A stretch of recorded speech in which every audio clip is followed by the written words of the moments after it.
Hola, Charlie. Eu estou aqui na minha casa. Eu te amo muito. ¿Y tú hablas qué? Español. Español. A ver, habla alguna palabra en español. Bueno. Bueno. ¿Qué más? ¿Y los cores? Está bien. ¿Y los colores?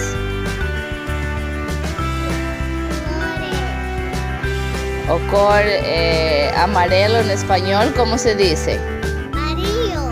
Amarillo. ¿Y el vermelho? Rojo. ¿Otro color en español?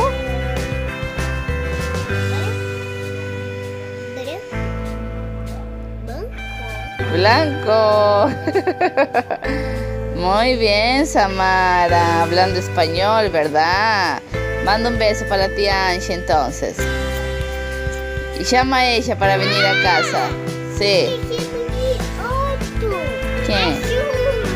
Azul. Sí, ¿tú quieres que la tía Angie venga? Azul. ¿Quieres que la tía Angie venga a Brasil? Samara, mira aquí.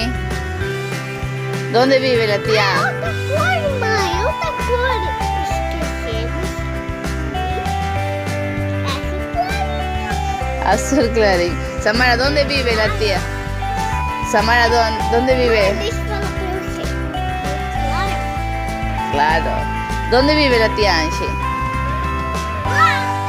Argentina! ¿Tú quieres ir a Argentina? Quero.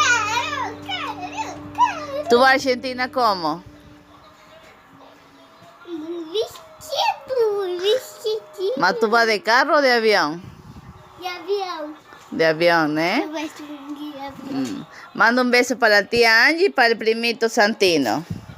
Tchau, Argentina. Tchau, Angie.